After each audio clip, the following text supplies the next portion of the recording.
Hello, everyone, and welcome to another episode of Get in the Garage. We're a music podcast. For music lovers. We have a fun show planned for you, but before we get into any of that, please remember to like and comment and subscribe and share the podcast with all of your friends and family members. And this week's weekly listener is... Tell someone that works on the railroad.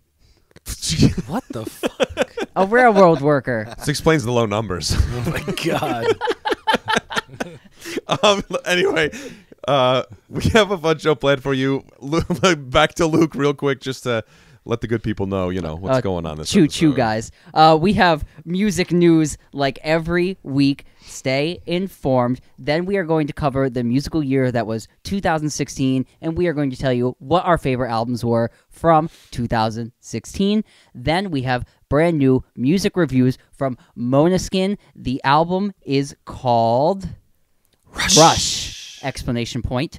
And then we are going to cover the new album by Mark Demarco, right? Demarco? Mac DeMarco. Mac DeMarco. I said it so wrong. He's been saying it wrong all week. Mark D'Amico. It just gets it. I've been saying it wrong too. I can't. It jumbles in my brain. Twister. Alex, give us the name and the album. 5 Easy Hot Dogs. Thank you. We are going to review Delicious. those albums for you. I will say both of their names right. Alex, roll that theme music, please. I should have added extra hot dog to my dinner. I ate 4 easy hot dogs. Rookie numbers, man. I'm gonna say, Måneskin was the band I thought I was gonna mispronounce, and Mac DeMarco was the easy one, and I completely nailed the first one, bombed the second one. That's okay. What are you gonna do? Names are hard. Names are really hard. This Hello, is everyone. music news. This is music news. Luke, do you have anything queued up? I have Yes. I have something queued up. Well, I just have one. oh, okay. Jeffrey, lead us in, Yeah, please. let us Jeff. R.I.P. David Crosby. Oh yes, Died this past week. The Cross. 81 years old. One of the members of Crosby, Stills, Nash and Young. A great American songwriter. What more do we need to say? Shout out to the Birds. David Crosby is like a giant American musical Sure, figure. The Birds.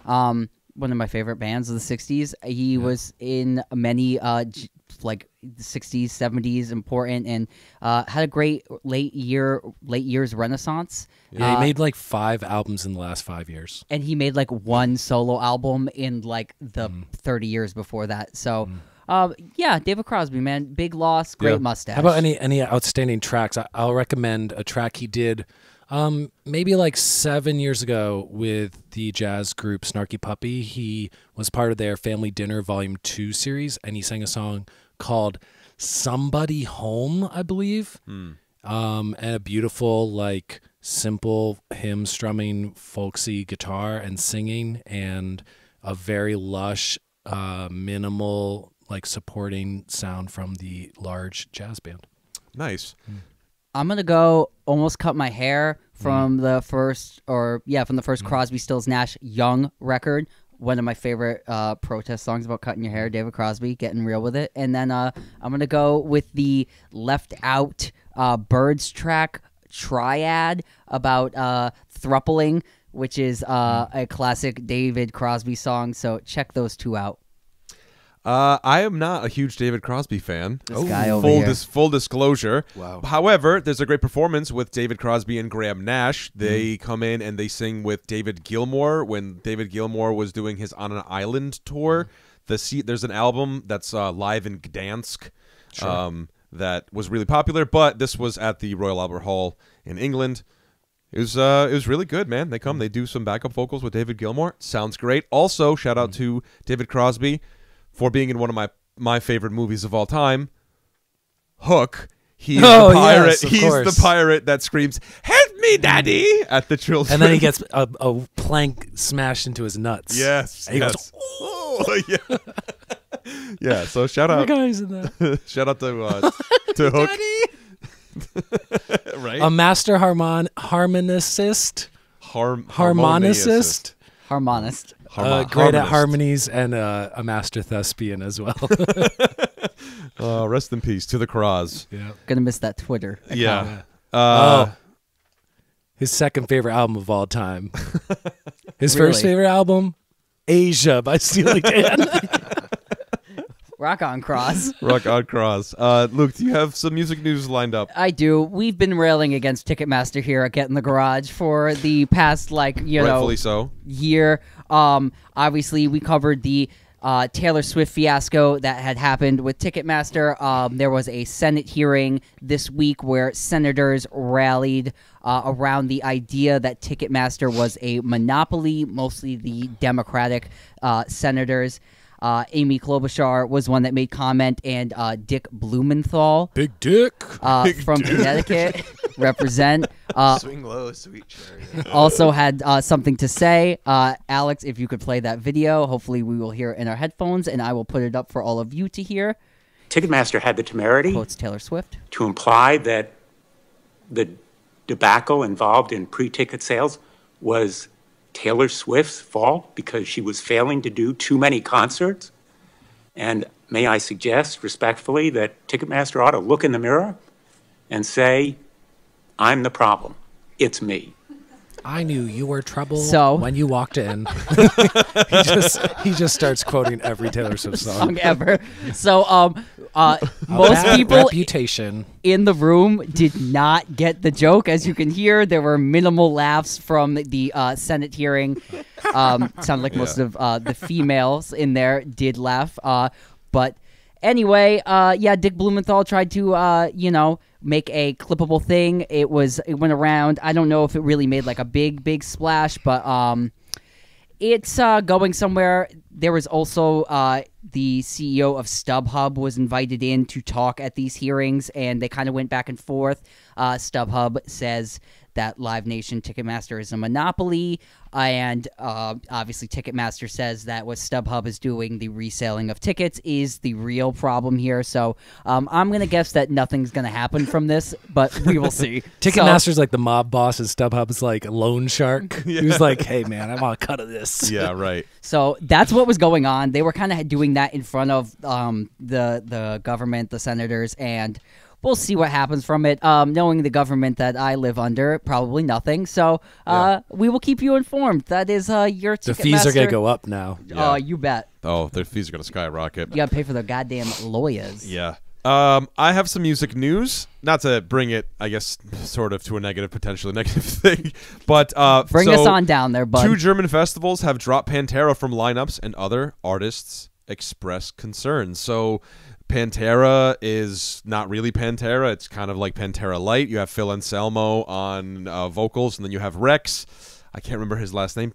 Brown. I think it's Brown, right? Correct. On bass, Zach Wilde filling in on the guitar, and then the drummer is the dude from Anthrax, whose name also escapes me at the Randy moment. Bluth. Charlie Benante. That Charlie was it. Benante, thank you.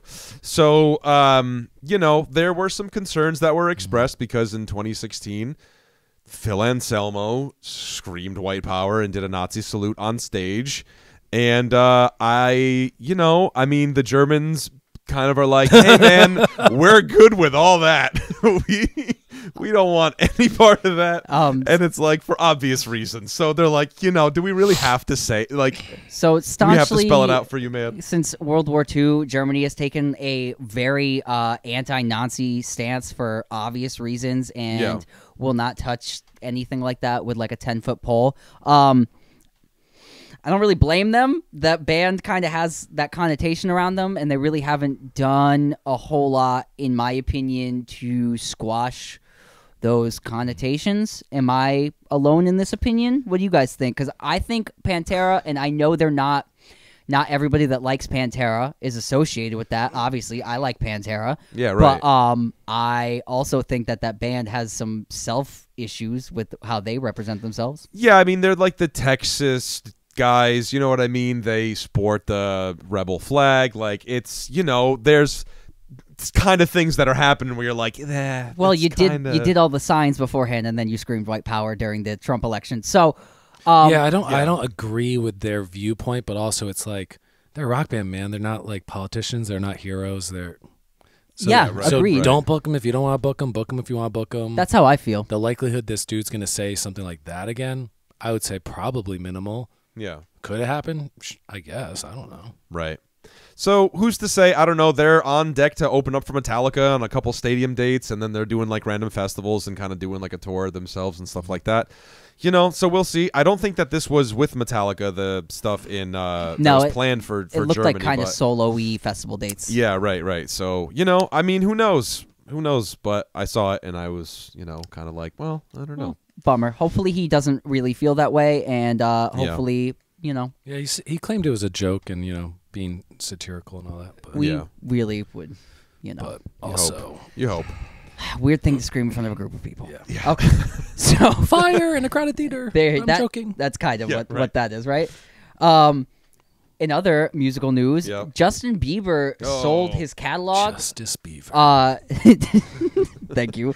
To Hypnosis, right? The musical group that is buying up all the publishing lately. Justin Bieber sold his for $200 million. I like fact check that Bruce Springsteen one. That was like $550 million. They said that was what that was. Oh, wow. Which was pretty crazy. Bieber at $200 million.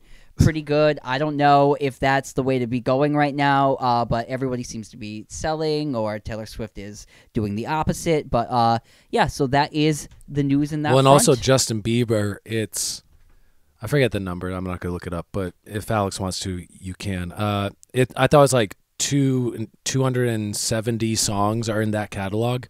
So that's like just under $1 million a song, which is like incredible. Hey, that's not nothing.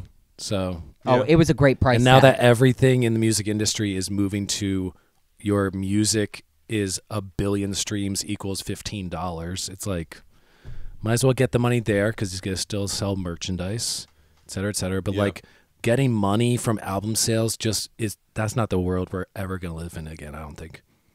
The only people who have done it in the last decade are like fully independent people, like Chance the Rapper, who like doesn't sign to a label. Yes, Alex. 290. Okay. So 200 million for 290 songs. Really great price tag. It's like, make that money. Jeff, I agree with your sentiments, and you added a great color of context to that. So, like, I really agree. Like the way to make money in this new form stay viable is get your money there. You know, get your merch money, get your tour money, and you know you're not really making money off the streaming album sales anyway. So makes money. They make money off of being famous now. Pop people, right? Like from showing up to events and being photographed and endorsing shit with a hashtag ad on your Instagram page and all that stuff. Yeah, because I forget what it was, but I thought it was like literally like 3 million equals $10. Like 3 million plays equals $10 to the artist or something. It's like something crazy. How crazy is that, though? Yeah. My God, man. Do you guys want to do something fun? Yes, sir. Yeah. So, Guy Fieri turned 55. Noted musician. Yeah. Noted musician and rock icon. The lead singer of Smash Mouth. Yes. Guy Fieri is a food wizard. He is Triple D champion. He is down for any good time. And my boy Sammy Hagar played his birthday and played I Can't Drive 55 for Guy Fieri's 55th birthday. Oh, apropos. Play that clip. Two Everyone's peas in gonna a pod, hear it. man. Play the clip, Alex. We're gonna listen Your brother to it. from another mother. We can't play it on the podcast because we don't own the rights to the song. Oh, is this going through our headphones? No, it's not. So that is them singing I Can't Drive 55, which is awesome. I don't think it's recording, so you can play it. Yeah.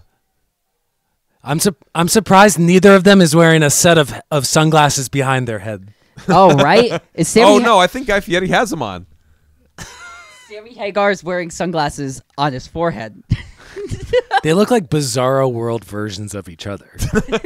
They look like they're staring into a mirror. It's so crazy. Like they could play each other in a biopic. Yeah, right. So right. That's fried food and alcohol face. So that's I wanted to play that for you because tequila drenched triple cheeseburger. That's it, man. I enjoy a man that supports his local restaurants and businesses, and I also support Cabo Wabo. There we go. Is Sammy Hagar? I mean, like, Yeah, he's like the Jimmy Buffett from the 80s. Oh my God, yes. People love Jimmy Buffett. They are Yeah. so down with his like party lifestyle. He had that Yeah. band Chicken Foot a couple years ago Yeah. with all the rock stars. He's Well, you know, it's that His people, episode of MTV Cribs. Yeah, it's where like- all he talks about is the tequila the whole time. it's the people who are just like, man, sun and fun and like cholesterol. Fuck that. My doctor's an idiot. Like it's those kind of people love that kind Yeah. of music.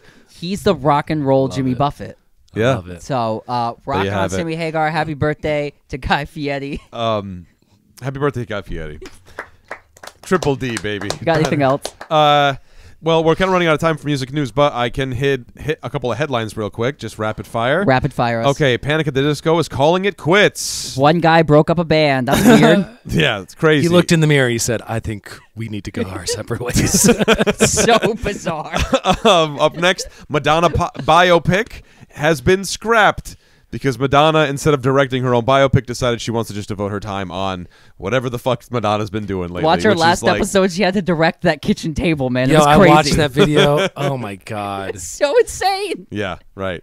And then there will be an all-star lineup for Willie Nelson's 90th birthday, including Snoop Dogg, Neil Young. I have a couple of the guest list includes Snoop Dogg, Beck, Sturgill Simpson, The Chicks, Leon Bridges, Casey Musgraves, Margot Price, Miranda Lambert, Chris Stapleton, Tyler Childers, Orville Peck, Roseanne Cash, Sheryl Crow, Bobby Weir, Nora Jones, Tom Jones, Ziggy Marley, Billy Strings, Lyle Lovett, Eddie Brickell, and Willie's son Lucas Nelson, among many others. There's more others. Yo, in Tom all of that. Jones. I got one more before we leave. All right, hit it. Okay, Post Food sues OK Go over rights to use band names for instant cereal, also called OK Go. The band Order had in the court. The band Legal had been news. trying to sue Post Cereal for like the past year over this name, and Post Cereal got so sick of them that they sued OK Go for the right to name their cereal OK Go. So look that up. Crazy Madness. treadmills. It's all over the place. It's all over the place. This has been Music News. Music news. All right.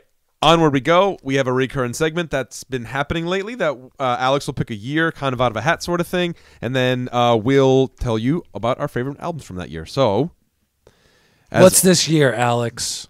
This year is the year 2016, Ooh. a very recent year, which is a little bit different for us. We've gone, 2000 and some later 90s years so far, but 2016 was a kind of wild card pick. Jeff said we should pick something a little bit higher, and I pulled out 2016. Reason Where were being, you in 2016, Alex? graduating high school? Oh. Big year for me. Big year for me. Big One of my year. favorite albums of all time actually came out this year.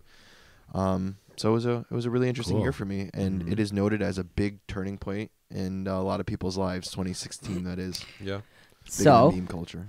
yes, meme culture. I usually give you like a rundown of the musical year with dates and all of that, but 2016 was pretty recent, and we haven't really culturally looked that far back yet, as we seem to still be twisting from the year that was 2016. So I'm going to give you a quick little like monologue-y piece here of what 2016 was like, perhaps a flavor, and then we will get into it. 2016 was the year that went off the rails, and I'm going to start with Beyonce releasing Lemonade. It was the year of Batman vs. Superman. It was the year that Hamilton exploded on Broadway. Frank Ocean dropped an album that year. Kanye West released Life of Pablo and then kept releasing it for the entire year. Vine got shut down that year, right? R.I.P. Rest in peace. Rest in peace, Vine. No, that was going to get you guys hard. Old Men. That was a weird thing to say. Old Men got up and rocked one last time, but they keep rocking. At Desert Festival, that was the classic rock fest with Paul McCartney, Neil Young, and the Rolling Stones. Remember that happened that year? Coldplay, Bruno Mars, and Beyonce played the halftime Super Bowl show. People didn't like Beyonce and the way she danced. Kanye had major beef with Taylor Swift. Drake released his iconic memeable album, Views. Beyonce also released Lemonade. It was the year of Harambe. Oh. Rest in peace. That was what it was Gone like. too soon. That's what it was. Right. Okay, so this was also the year everybody got super, super political. Everybody got political, musicians. Facebook went crazy. If you remember, that was the year that everybody's mother and father and aunt and uncle learned Finally how to... joined Facebook. Yeah. And it was the year of political disinformation on Facebook. I don't know if anybody remembers what it was like then, but it was absolutely insanity. So that's what we were living through. A lot of change.org petitions, things of that nature. Remember signing a lot of change.org petitions in 2016? I definitely did. They were going around like crazy. And then the year started off with David Bowie dying in early January. And the year really toned out from there. We had Prince's death in April, and then George Michael died on Christmas Day that year. And it was really a year of what seemed like chaos in the culture, big celebrity deaths and mourning, and culturally we were all about getting real political. So that was 2016. Now I have a question. Did I sum that up okay? I think so. Where was Linkin Park in 2016? That's what the world needs. This was the first music. That wasn't that year, was it? I don't know. It might have been that. No, I think that might have been later. Oh. But so this was the first musical year that I did not mention Linkin Park, and they were not in the news. But did I sum that up okay? Because that was the hardest one for me to sum up so far. Yeah. Do you guys want your top 10s? Yeah, hit us with the top 10s real quick. Okay, this I got because we are in the streaming age now. Fully. This is the first year we've done into the full streaming age. So I have top selling albums globally. This is physical and digital. So this is all around the world. I couldn't get one just for the U.S. So number one was Beyonce's Lemonade with 2.5 million. Adele, 25 was second. Drake, Views was third. We have Metallica at fourth with Hardwired to Self-Destruct. David Bowie at number 5 with Black Star. Rolling Stones with Blue and Lonesome at number 6. 7 was Bruno Mars, 24 Karat Magic. 8 was 21 Pilots. Blurry Face. 9, Coldplay, Head Full of Dreams, and 10 was the Pentatonics at Pentatonic Christmas. Whoa. So, right, that was 2016. Remember those videos going around like nuts? And then we have your top singles for the year. Number 1, Love Yourself by Justin Bieber. Sorry by Justin Bieber is at number 2. Dang. Number 3 is One Dance, Drake featuring WizKid. Work by Rihanna and Drake. Stressed Out by 21 Pilots. Panda by Designer. Thank you. Number 7, we have Hello by Adele. Number 8, Don't Let Me Down by the Chainsmokers. 9 was Can't Stop the Feeling by Justin Timberlake. And 10 was Closer by the Chainsmokers featuring Halsey. So that was what your year 2016 looked like. A bit more modern, a bit more hard to grasp what like the flavor was, but we're still, I feel like whatever we're going through now culturally was definitely birthed in 2016 or came to full fruition in 2016. Yeah, it certainly came to and I feel like we're still spinning from that said year. What do you guys think about albums from that year? Alex, let's start with you. What was your favorite album from 2016? The year you graduated high school. So big year. From a boy to a man. So actually 2016 when I graduated high school was when Mikey got me into record collecting. Okay. And that actually had me buy one of my favorite albums, which is Malibu by Anderson .Paak. Oh. Yeah. Heavy album for an 18-year-old graduating high school, but was just a crazy good album for every vibe, in my opinion. I really enjoy it. It is, how many tracks? It is a 16-track album, just over 60 minutes, and has some of his top songs, other than the ones he did with Mac Miller a little bit later in his recent career. But these were produced, I think, alongside of DJ Premier had a couple things on here as well. But it really is just such a good album, from like The Bird to Am I Wrong, and then Come Down, which is one of the top songs on that album, which I really enjoy. So overall, that is just. And this was like an album that was in a string of albums he made about California, or like named after California locations. Yeah. Do you know where in that run this was? Was this like the last of that 3 or 4, whatever it was? Oxnard was one. It's second. Okay. Yeah. Because it goes Venice, Malibu, Oxnard. Okay. Oh, right. Interesting. Yeah, his Tiny Desk show is absolutely incredible. Which was released not long after that album came out. It has featuring songs from that. Songs from that album. Yeah, I highly recommend that. If you've never listened to Anderson .Paak before, I mean, that's a good launch pad. Because that's how I heard of him. That's how I heard him. And I love the way that Tiny Desk, everything is, dialed back and kind of like lower and all that stuff. You know what I mean? So you get a real genuine sound to the musicians that play. Yeah, very, very cool. Great pick. Yeah, good Alex. album. I listened to that when it came out in 2016. Yeah. Yes. And like, it's so very interesting to see someone that just 6-7 years ago was like under the radar, kind of like in the music magazines, but not like blown up. And now he is like huge. He did huge, especially with the Bruno Mars thing he did too. That was impressive. Silk Sonic. Phenomenal album. Yes, very cool. Yeah. Malibu. That was like the birth of all that. So very, very cool. Yes, Jeffrey, where were you and what were you listening to? 2016, I was living in Chicago, and there were a number of albums that were very important to me that year that came out. This was like a year of lots of honorable mentions, so I'll just throw some out there that were ones that I really enjoyed. If my phone unlocks. Sailor's Guide to Earth by Sturgill Simpson. I think that's his third full length. 24 Karat Magic by Bruno Mars.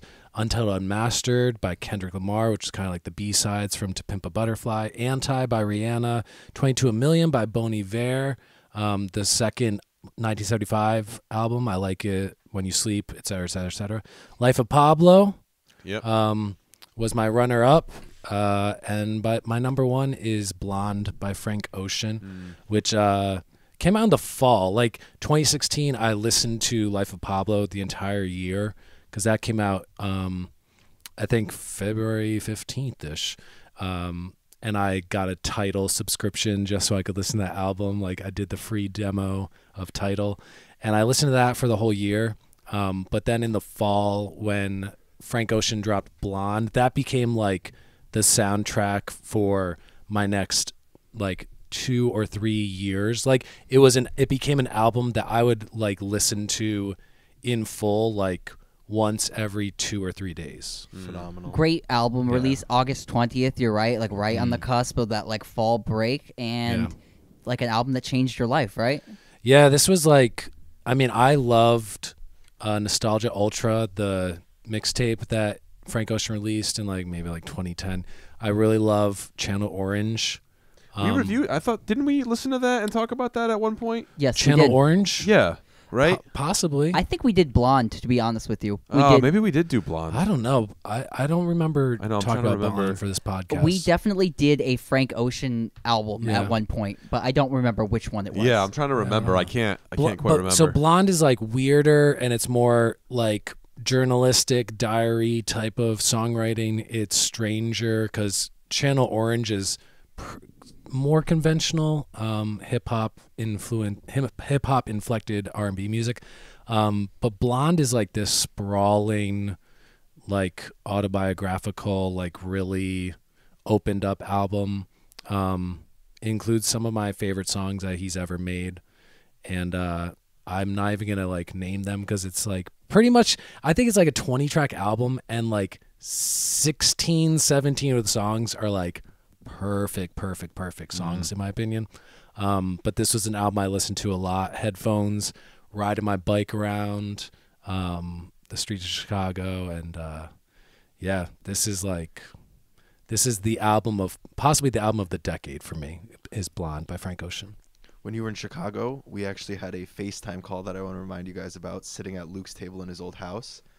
And I have a picture of us on my old camera that I looked at the other day of Jeff eating a giant slice of pizza and Mikey and Luke laughing while on FaceTime. It's a great capture. Oh, I think I remember this. Yeah, day. that sounds familiar. Vague, very fuzzy, but I remember. Most of the before FaceTimes I did with uploading, Jeffrey was when Jeffrey was eating ice cream. Oh yeah, we would Ice cream. we would call you. We'd hang out on Friday, and then we'd call you and listen to records while we talked to you. 2016 was a fun time. Yeah, man. Yeah, it was a fun year and a great soundtrack too for biking through the city. You know, Yeah, because so that had to have been so. Right. You know, I would imagine that you listen to this while you're biking through the city. It puts this sort of rose-colored tint on everything, wouldn't Right. it? Like, because it just makes it so romantic. And that's like the album came out in 2016, so I wasn't living in Chicago, I believe, when this album dropped. But it was like a year later, I moved back to Chicago, and that was like it peaked up again. And I started listening to the album more and more and more. Like I said, it was like an album I listened to 2, 3, 5 times a week for like 3 straight years. Yeah, it's just like it's crazy album. It's like I don't know. Like I said, it is possibly my album of the past 10 years. Yeah. Very good. Great pick, Also, I think like where R&B is today is that Yeah. that record Yeah. is a lot. It comes. Nothing since then, though. 2019 released a single. That's all. Yeah, man. We're waiting. He's designing jewelry and Possibly this year? You know, writing magazine articles. Yeah, I don't know. Yeah, I hope, man. I hope. Like, Yeah.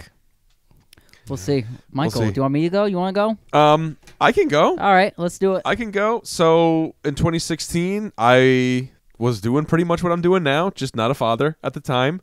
so nothing that you're doing. Doing a whole lot of nothing. I think we were doing hot yoga Wednesday nights or something back then. 2016. No, we weren't doing anything. We Was had, that the year that we went to? Did we go to Greece in 2016? Yes. Yeah, it was the summer 2016. Okay, so I did something. 2016, we played music together. I think we were playing. a lot of Friday night hangs. Yeah, lots of Friday night hangs at Luke's old place. 2016 might have actually been when I started hanging out with you guys more. I think it may have been. Yeah. So we didn't go to Greece that year, but we met Jeff in the gym. That's what it was. Yeah, we reconnected at the gym. That was it. That's where I first saw you. Yeah. That Yeah, makes, man. That makes sense to me. Yeah. What we you were getting swole. 2016. Not a year that I went to Greece, but a year that I did go to Vermont, which was our extravagant trip. But I remember distinctly driving up there, realizing that this album was dropped, finding the nearest strip mall that had a Newberry Comics, or not strip mall, but like a mall, and going to Newberry Comics and picking it up. That album was Opeth, of course. The album is Sorceress. It's their 12th album. This is the 3rd album after their hard left sort of shooting for a prog rock, kind of a classically prog rock sound with Heritage, and then kind of beefing that up a little bit more in Pale Communion, and then a bit more on Sorceress. Yeah, it's got a great album cover. It's like the peacock, and it's like standing on guts and skulls. I remember when this came out, you were absolutely obsessed with this. Yes, record. I was absolutely obsessed with it. I love it. Michael Eckerfeldt is the principal songwriter, band leader, only consistent band member, I think, since the beginning, save for, I think Mark Lopez is his name, the bass player. I think he's been around the entire time as well. They also have Frederick, I can't remember his last name. Doesn't matter. Oh, no, here it is. Frederick Ackerson. He was the guitar player from Arch Enemy, I think, and then ended up becoming the guitar player on for Opeth. They don't know anything about this record, so it's just me and you guys. No. Listen. I've listened to this album with Mike. This band was a heavy band, had a lot of screaming and double bass in their music, correct? Yeah. And then transitioned into a prog band where this album has almost no screaming on it at all. I had zero. Correct. As far as And I know. the vocalist sings all the vocal lines. I thought this was a really great record from a band that did make heavy metal music that then transitioned into a different kind of band that still made heavy and solo-y and proficient kind of music, but in a different style, and allowed them to keep continuing as a band without making the same album year after year after year, all of the Ramones or something like that. So, or even a lot of these metal bands that we talked about last week that kind of get pigeonholed into their genre. So I think I did. Well, I appreciate you saying that. I did listen to you when you talk, and this record was a very big moment for the metal genre, and I think a lot of people got twisted either one way or the other about it. Yeah, that whole changing of the sound was a huge thing. They were really pretty well commercially successful for when the album Blackwater Park came out. It was just like every goth chick in high school inevitably had listened to at least one or one cut from this record, So they weren't nothing. Alex? Yeah. You had me listen to a lot of Opeth when we were together. Yeah. This is a fun year for me because this is the first year I really had, not that I had consciousness, but Yeah, but really, you're like, this is a becoming first- adult, coming into your Yeah. own. Yeah, of course. we actually listened to a lot of Opeth when you had your green Ford Ranger. Oh, the green Ford Ranger. So Rest yeah, in peace. man, Never I took good care of it. I That's feel why like it died. these string of albums that you got really into were very much of like what happened with the Arctic Monkeys the past couple years, where they changed their Right. sound up and Yeah. divided a lot of their fans. So cool Yeah. pick, man. I like Thank you. that. Great Thank you. album. Luke. I will start my introduction by saying that 2016, I probably at the time would have told you I have a very open musical taste, but looking back, I do not. And I was probably at my musical snobbiest at that time, and I'm willing to admit that. I was not the most open-minded. I listened to a lot of conventional rock music, rock bands, and I was letting pop music really fly by me. Now I'm listening to a lot of music that came out then and before. So I will give you what I was pretty much listening to that year. Some highlights here. We have an odd entrance and a weird exit from the OCs, the companion albums that came out in the fall of 2016.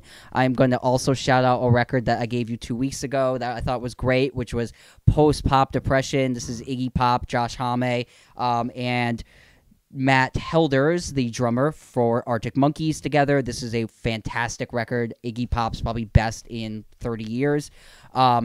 And I'm going to also give you one more shout-out. Paul Simon, Stranger to Stranger, an album me and Jeffrey enjoyed years later, but 2016, this came out. Wristband, a great classic song on that record, Late Day. But I'm going to give you what I was really listening to. I told you I really liked rock music, garage bands, that kind of thing. That's what I was spinning all the time. I have Ty Seagal's Emotional Mugger. Ty Segall had released before this his classic double album Manipulator. This is a bit more ragged than that. It's more punky. King Tuff does some background vocals and guitar on this record.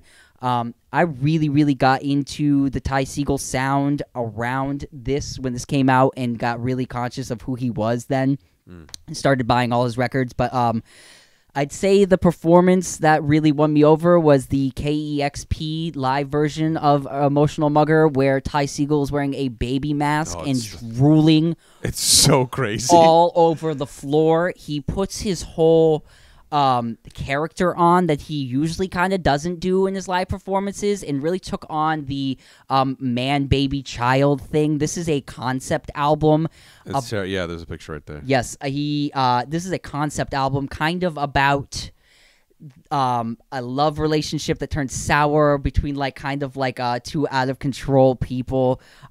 Is a lot of Candy references. There's a character Candy Salmon here. Highlights on this one are Breakfast Eggs, a song about cooking breakfast eggs. There is also a cover on here that is Diversion, and that's a cover of The Equals, Eddie Grant's early band. So there's a great cover even on this record. So yeah, man, taking Mr. K for a ride.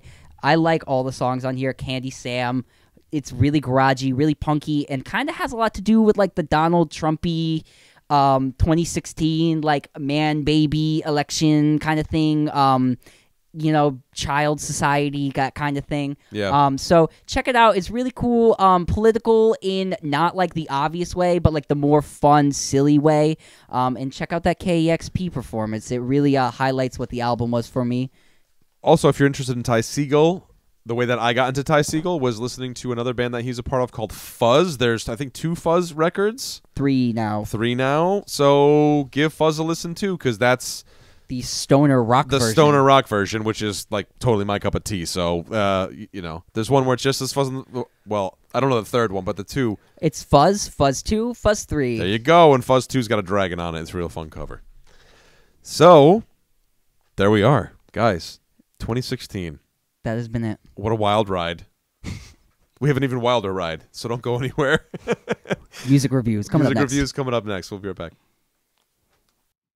All right, everybody. Welcome back to Get in the Garage. We're the music podcast. For music lovers. Time for our 2 new music reviews. I'm going to kick it over to Jeff. Jeff, can you please let us know what the first Oh, one yes, is? I can. Our first new music review released this past Friday. It is the third full-length studio album by the Italian rock band Måneskin.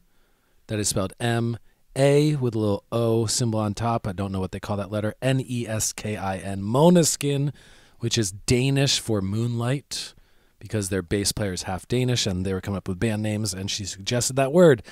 This is a four-piece, classic lead singer, guitar, bass, drums, from Italy, famously won the 2021 Eurovision Song Contest, I believe. And the name of the song is escaping me, but it's a good song. It is in Italian. Yes. Italian. It's called, the English translation is, I think it's like Shut Up and Behave. Forget the name of the song. Anyway, third full-length album called Rush. This album is 17 tracks long. It is 53 minutes. It is like glam rock, balls to the wall, dancey type of rock and roll music. Zitti e Buono was the name of that song that won the Eurovision Song Contest. This band's music, they are known for the hit song Beggin', which I think came out in like 2020. It might have been 2021, but it was like a big pop song. I'm begging you. Cover of the Four Seasons. So they have some renown here in America. They played SNL almost exactly 1 year ago, and they were well received on that show. They are blowing up worldwide. I believe they are the most popular band in Europe, and worldwide they've, do the streaming numbers, whatever. But it's like, I saw something like 40 billion plays worldwide in the past year. Their top song, The Loneliest right now on Spotify has 115 million, and Beggin', the song we were talking about before, has over 1 billion streams. Right. So they are a very popular band, to say the least. They're a band that's playing like most of the big festivals and all that kind of stuff. They're very much like a fun rock band. Like you see them on music publications and the internet, and they're very glammed up. Like all the guy members wear makeup and gender non-conforming outfits. Their female bass player is like mostly like shirtless with pasties on, like playing a huge Dan Electro bass. They're 4 young kids. I believe they're like between 22 and 25 years old. The band was only formed, I think 6 or 7 years ago, maybe in 2016, and when they were all 15, 16, 17 years old. And this album, like, in my estimation, I think it's like a step forward in their like pop crossover. I've listened to their first 2 albums. There's a lot more Italian on their first 2 albums. This album is 17 tracks, and there's only 3 songs in Italian. So they're really like trying to make it here in America. What do you guys think about this album? I'll go first. Okay. This isn't my exact style of modern rock music that I really love, but it was an interesting record. This is kind of one of those bands that the music industry is trying to get, it seems like, America to buy into at the moment. I'd say like another group like that is Blackpink, the K-pop band that we talked about, believe over a month ago. This style of sleazy party rock isn't my favorite thing out there, but there were some things I could jive with on this record. I liked where it got really, really snotty on this record, and where it got like the super like sleazy brattiness. Songs that I will shout out with that flavor were Blah Blah Blah, Cool Kids, Mamma Mia. Those kind of songs on here I really liked because it felt like they had the more personality I was into, and the lyrical content that felt fresh and new and fun from a rock band that was kind of like being so bratty and kind of like adolescent-y but having fun with it. Other spots in the record kind of felt a little more like stale in the more modern rocky feel. They were fun and dancey, but I could have used some more like bridges on some certain songs. And my biggest like kind of like contention with this kind of record was they seem to have this push-pull with like drug use in the media, where they were accused of the singer was accused of snorting cocaine or some kind of substance before their Eurovision win, where they performed live. There was a big controversy. He took a drug test and passed the drug test, meaning like he was not on any drugs. So there's that whole controversy. For that, they kind of were taking the stance of being anti-drug, or like, I don't really care. But for me, the album has a lot of mixed messages about maybe drug use. There was at least like a couple songs that mentioned explicitly Supermodel, Gossip, Feel, Don't Want to Sleep, Cool Kids, Read Your Diary. All mentioned some kind of like drug use. So it was a little confusing on like is it sex, drugs, and rock and roll, guys? Or is it kind of like a new version of that where rock and roll bands don't need to rely on the image of sex, drugs, and rock and roll? For me, this played the part of sex, drugs, and rock and roll, but they were like standing back saying, oh, but we don't really participate in all of that. We just sing about that, which made it kind of weird. I kind of would have more liked them to sing about themselves and how they felt about certain situations. And like I said again, Cool Kids, after they won that Eurovision Song Contest, that's how they felt. They wrote that song. I got that. Blah, blah, blah. They're a cocky rock band. I get that. And I love that. It's just on the other things, I felt a little more stale. And at 45 minutes long, it was... 53, sorry. I wanted a more concise, like, bratty, fast assault, and it kind of felt a little long and dancey, and they gave you a lot of different kind of flavors. There's ballads on there, so... Yeah, all right. I'm gonna say that I didn't really like this record very much, and I understand what they're trying to do. I feel like when I want to, there's other places that I can get this kind of musical fix that's not here. You know what I mean? And I don't know. I couldn't help but sort of feel. Some time ago, Jeff and I were having a conversation about a band. That I had experienced that I didn't really like very much, and he used this term called music McDonald's, and I kind of feel like that's what this is for me personally. There's 1, 2, 3, 4, 5, 6, 7 songs that I counted that start or sort of start with hits on the kick drum, and then a distorted bass comes in. I don't need that 7 times. They do 2. They have a song with Tom Morello where he does the Tom Morello thing, which, right on, Tom Morello, he does this thing. If he's a feature on your record, that's why you bring Tom Morello on. So he does that thing. They give it to you again, like as a cheap knockoff at the song The Loneliest. I was like, come on, guys. Like, what are you doing? Like, give me something different. There was a solo on a different song. I can't remember which song that was. I wish I wrote it down.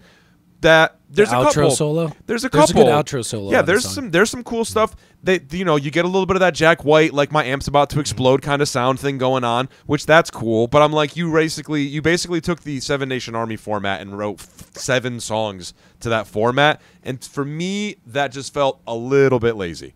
Don't Want to Sleep, that song, it has a similar thing. That Eminem song, Under the Influence, which is kind of a rip on a Michael Jackson song from an album of his in like 2000. But I found that too. I don't know. I did like Blah Blah Blah. I also will say though that I did like Il Dondo della Vita, that song. I thought that was really cool. I thought some of the softer stuff that I didn't think I was going to like, I found liking more than that sort of like the entire crowd is clapping on tempo at your concert because every single song starts like this. You know what I mean? That's what I'm saying. So maybe I'm being a hater. I don't know. I find that this music that is like Euro music is not really my jam anyway. So maybe that's why there's a little bit more of that.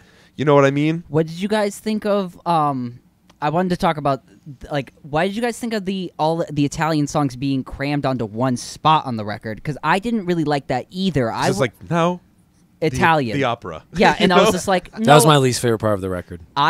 Thank you, because I'm like, I would have liked this peppered in anywhere. I can listen to an Italian song, an American song, or English song. Sorry, dumb American over here, back to back. But like, you know what I'm saying? Like, I can deal with that, and they put them all in one spot, being like, you can only. It's right. It's so for me, I'm like, the format of like you thinking like that.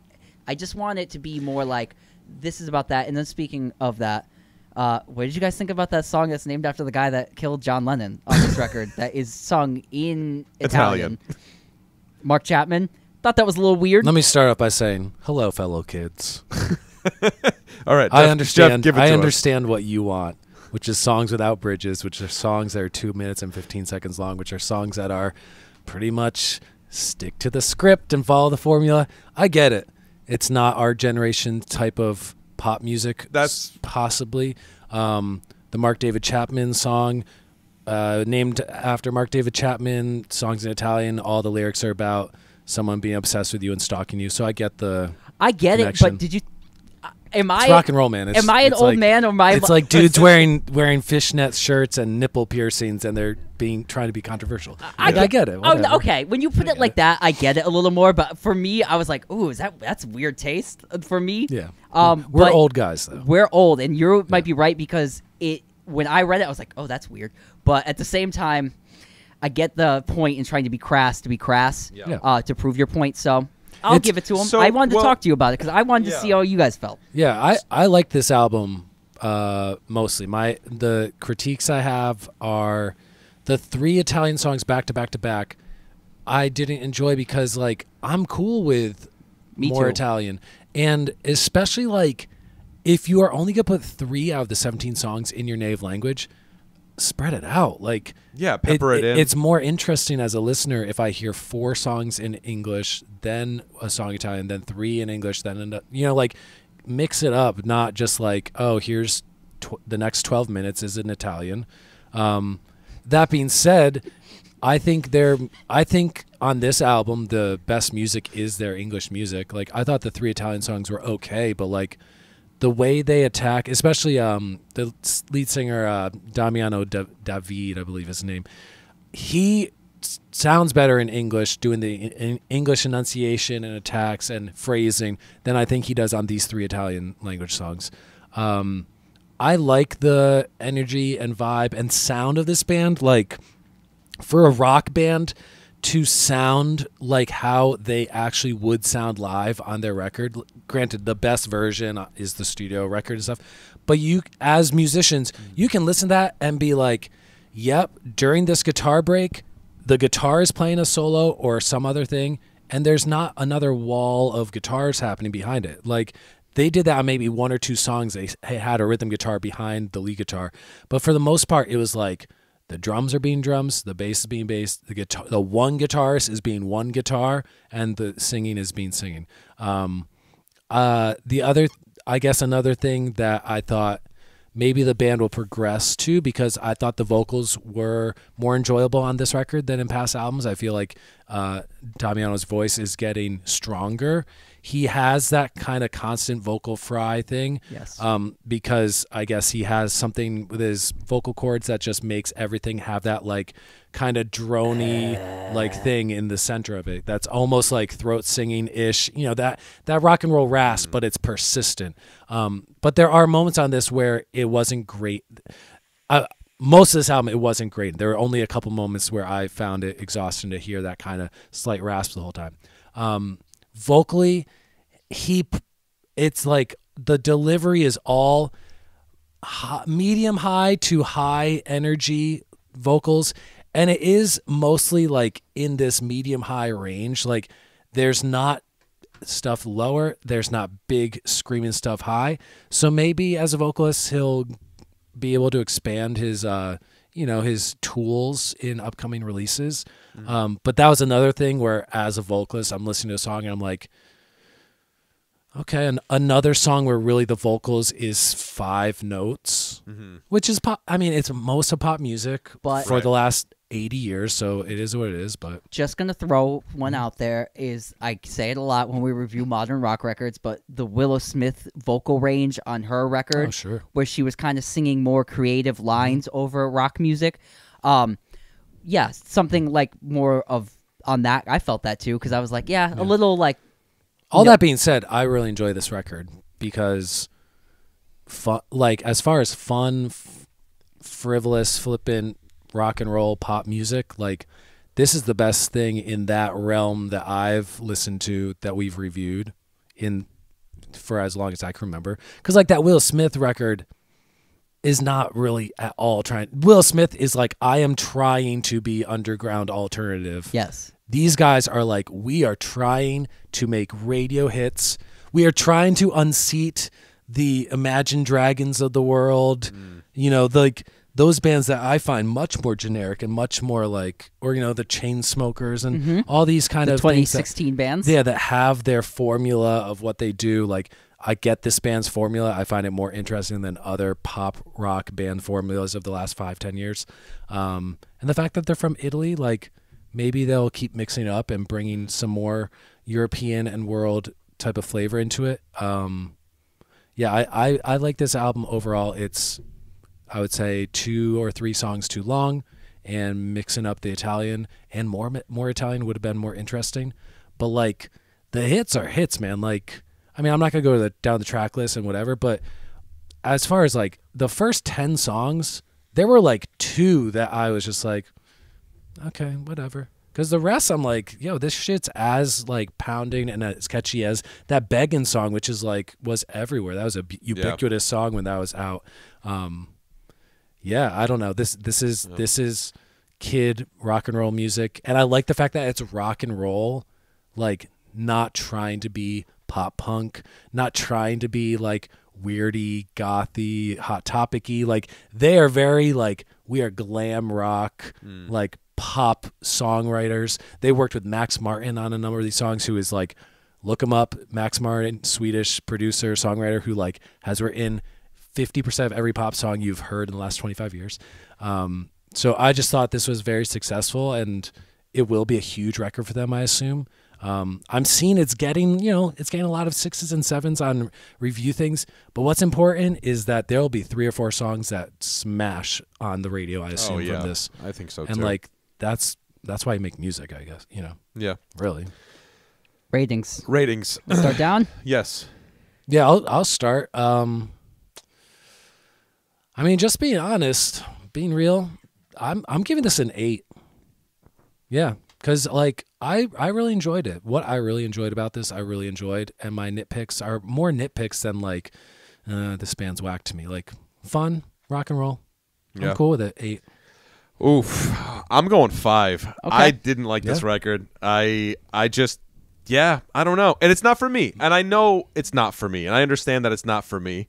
And, you know, but if I'm being honest, didn't like this record, man. It's 5 for me.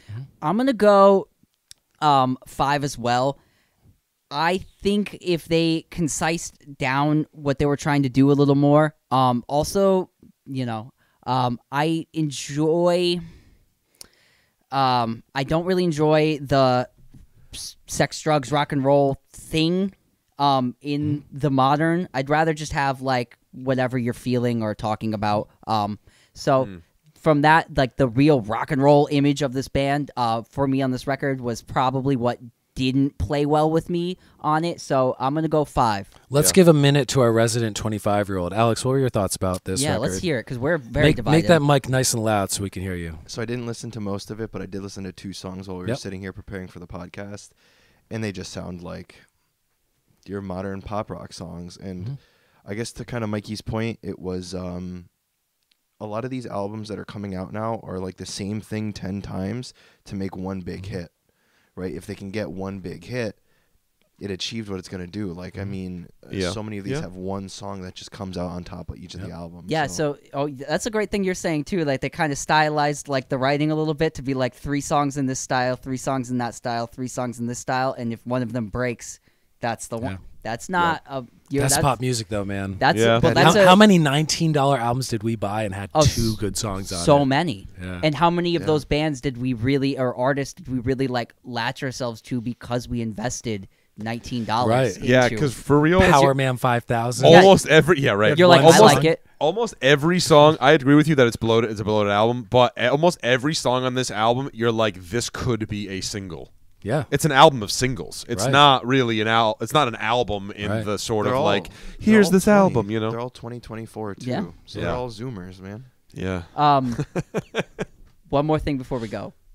Thumbs up or thumbs downing the albums on Spotify having entire cap locked. That's just what it is, Album man. titles. It's the world. Oh, I just want opinions. Thumbs don't- up, thumbs downs. Do we It's like to the it or point hate now, it? like the artists used to do it to stick out on the playlist, but now all of them do it. So now none of them stick So out. now it's going to be all Because that's what it lowercase. is. It's so when the master mix by Spotify, like alt pop today, people scan it. People meaning 12-year-olds scan it, and they're like, "Oh, songs with 5 letters that are giant. I'll click on that." But now all a song does are like that. Yeah. I don't You played like yourself. Can I give a thumbs down? Thumbs You know what down. I have to say to you? Stop yelling at me. This. Thumbs down. Stop yelling at me. Bring back the lowercase, uppercase, lowercase, uppercase, lowercase, Yeah, I'll uppercase. take that. Bring back the caterpillar Make my font. eyes go like this. I don't want to go like this. I want to be like, what in the hell? Or is I going- like when every album title has like an exclamation point. Oh, at this the one end. has one. It's giant with exclamation, or it's giant with a period, like the Kendrick Lamar Damn album. Yeah. It's all block letters, period, block letter, period, block. It's like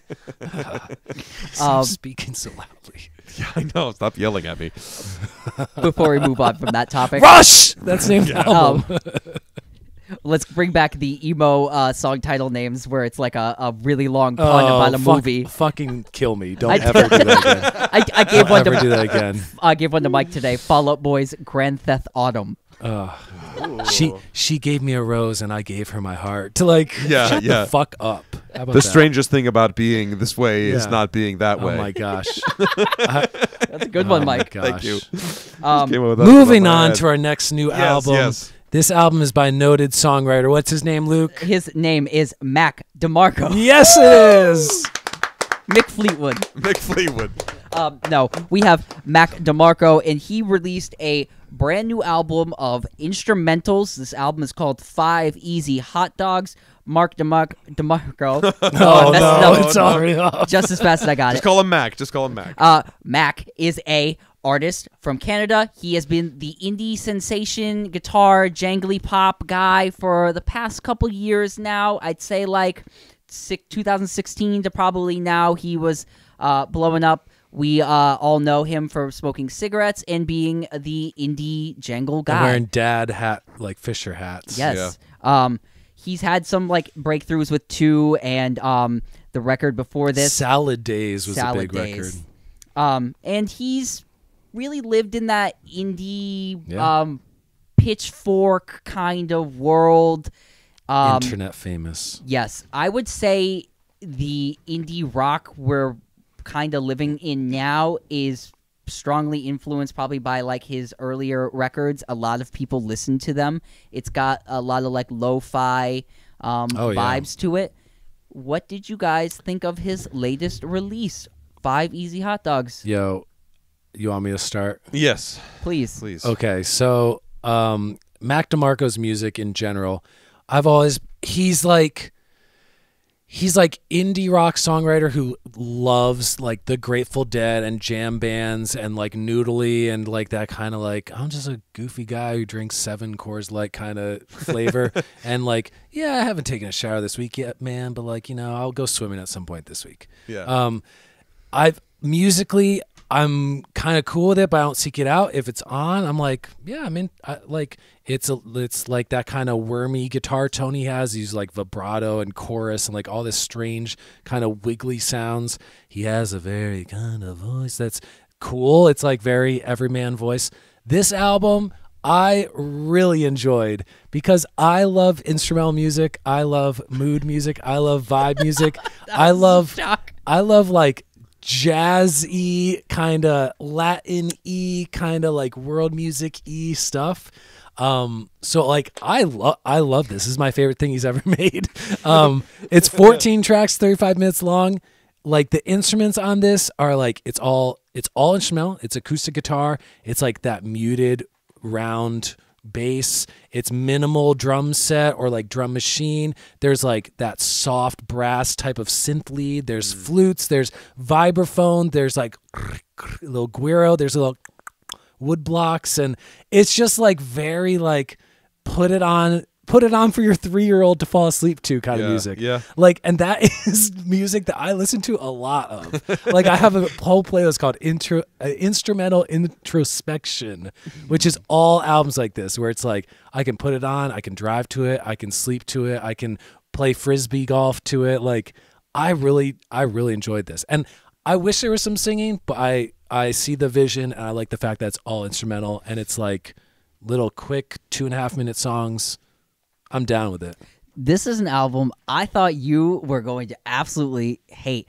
Oh, no. Because I thought it was kind of like too, just note one kind of noted. For me, that's how I kind of felt about it. It wasn't my favorite release. Mac DeMarco is kind of someone I've stayed away from because I'm going to use the term hipster nonsense. And I kind of stayed away because I thought that's maybe what it would have been. Alex is giving me the middle finger from the back over there. He's just the weed head acoustic version of Ty Segall. That's exactly. Like, he really is. He's the flip side of that coin. That's really what it is. And for me, I'm more of like the aggressive, like rock and roll guy, as opposed to like, where's your baby mask? Right. As opposed to like the chill out. And I like indie, like lo-fi indie stuff, but that's kind of where I stand on him. This record was really enjoyable to listen to. It breezed over me like a warm summer day. It wasn't abrasive. It was chill. Like Jeff said, this is great like background music, but for me, that's my kind of issue I take with it. Maybe if you like release this under like a different project, a different band, but having this under your like solo output, it kind of makes it. And I went back and listened to Mac DeMarco, and I get it. I was missing out, and it was a lot of music I would have liked in the time it came out. I just didn't enjoy it then. No Stuck Up, I said it earlier. But this is, I wanted it to be a little bit more like push somewhere, like maybe like a sax solo or something, or something like that was really like melodically driving it forward. It's a lot of like groove based, chill stuff that really doesn't try to melodically stand out to you. But having said that, I liked it. Did you like this record?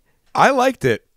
I did. I mean, I definitely think, because, all right, so the whole thing about this record is that he was traveling from Los Angeles to New York. So if you look at the track listing, you'll see Vancouver, Edmonton, Chicago, Rockaway, Crescent City, Portland, Victoria, so on. So the idea is that every one of those is named in the place that he wrote them, right? So you have Vancouver, Vancouver 2, Vancouver 3, Chicago, Chicago 2. The album does play through it, like, in the way that, Luke said, it is kind of one-note-esque, but I'm not mad about it. I like this. I mean, this is that thing where we talk about, like, if something is considered to be background music, that doesn't necessarily mean that that's a bad thing. And that's how this played for me. I also found that this was an interesting album to listen to in contrast to Rush, just because, those were the two records we were kind of A-Bing. This was kind of like a nice reprieve from that sort of, assault you pop rock thing. So that's why I think I really did enjoy this record. I mean, I like that warbly guitar thing where it sounds like it's kind of coming in and out of tune, all kinds of cool effects that are layered over it and stuff like that. It's a cool 35 minutes anyway, so it's like you get to the end of it and you don't really feel like you go, oh, like I kind of wasted time listening to this album.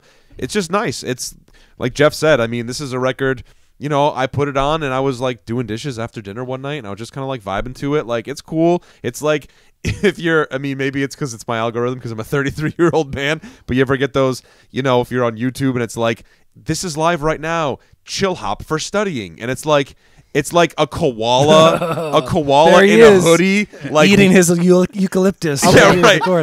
Or like studying, like it's like some animal that's sitting in a coffee shop on a rainy day, like flipping through it, and it's just like this music that's just constantly going over it. Well, here's where I was just going to ask. I was just going to mention that. So here we go.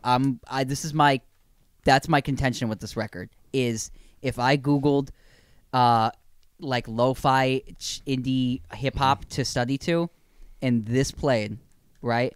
I would be like, "Yep, that's what that is," and then I wouldn't look it up again because it was just what I was wanted to. You know what I'm saying? For that moment. Yeah. I want. This is like studying music. So, but having said that, having his name. Do you see what I'm saying? Yeah. It makes it like it kind of has this thing where it can be.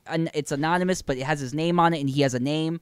So right. If it was like just if this was me, if I made this album, right, and put it out, would it be as regard? Yeah, sure. Or that's kind of like where I'm at with it, because like so maybe he's like, well, I'm Mac DeMarco doing this. Well, I'm not even saying that. I'm just saying like if to have a record like this to be critically like we're critically reviewing this record, and what I'm saying to you guys is we don't critically review any lo-fi like hip hop. See what I'm saying? Stuff. Yeah, but that stuff is still there. That's what I'm saying, though. You know what I mean?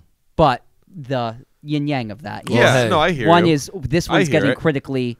You know what I mean? And Yeah. when all that stuff could really be where all the juice and meat really is, and this is I wouldn't know. That's where I'm. Yeah. Yeah, I thought it was interesting being his first solo album in like 3.5 years to put this project out.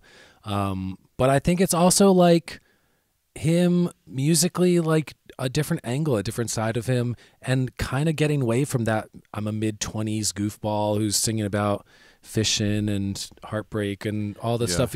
Like, I like the fact that he chose to do instrumental, like minimalist type music. It's very much sounds like this could be the interstitial soundtrack music of like an indie film or something, like a road trip movie. You could see this as like the score of a movie like Little Miss Sunshine or something like that. Right. And like this is so reminiscent of some albums that I listened to, like Impressions by Brian Greene, Music for Home by Brian Greene, Martin Denny's Exotica albums from like, I think those were in the 60s.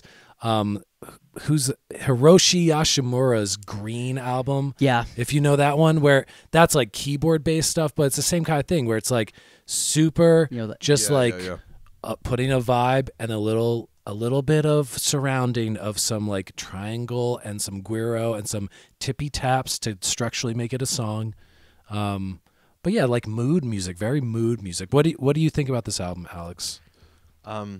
I enjoyed it quite a bit. When I saw he was releasing a new album, I was really hoping it would have more vocal to it, but I was pleasantly surprised it was more lo-fi. I think more of the lo-fi has more electronic to it, where this had more natural sounding instruments. Right. It did have the sounds, the effects added to it, where I did listen to this when I was studying the other night, and I was like, oh man, this actually fit really well. And if you would say like look up studying music, I'd be like, oh yeah, this is right up my alley. But it did kind of spiral me to look through all of his discography again, listen to it front to back. Yeah. And it is just a new turn for him. It's much different. So I was pleasantly surprised. And I will say too, like to your point, I'm all for like an artist making an album that maybe I don't even like to, or like that's challenging to birth something different later. And I'm all for that. Yeah, this could be just a bridge to that's like kind of songs that he puts out later with vocals, and now he's like a more mature, less strummy. Let's hear some reviews. Alex, what are you giving this for a number? I didn't think about it that way, but my first honest answer it'd probably be an 8. I think like Salad Days, to me, I love that album. It has quite a few of my favorite songs by him. That would be like a 9 to me, where this one is really good. I appreciate his instrumental talent quite a bit, so I'd give it an 8. I really like this. I really like music like this. This is like could play at any time of the day type of music. It's gonna fit right in on my 29-hour playlist. This is an 8.5 for me. Yeah. And like it could like the songs, the little tunes I like are gonna grow and grow and grow, and I'm gonna enjoy even more. Right on. I'm gonna give this a solid 7. It's good background music, man, and I like good background music, and it's good background music. So solid 7 for me. I'm gonna go 5.5. I like a little bit more something I can engage in and grab something onto. That being said, it was good, chill and relaxing music, but nothing I thought that was like grab me. So right on. Yeah, that's what I got for you. All right, there you have it. Let us know what you think in the comments below. Did you like this Mac DeMarco record? Did you like the... His name is Mike D'Amico. Sorry. His name is Mick Fleetwood. Mick Fleetwood. Did you like the Måneskin album. I don't know. I didn't, but you guys might. So let us know in the comments below. And before you do that, like this video and comment and subscribe and tell everybody about this podcast. We greatly appreciate Somebody it. that works On a railroad. Tell Choo-choo. tell your local hobo. Well, you know, guys, it's been a long time since we've chugged off the show. Oh, we're gonna chug? Yeah, why not? Oh, we haven't chugged. See you next time.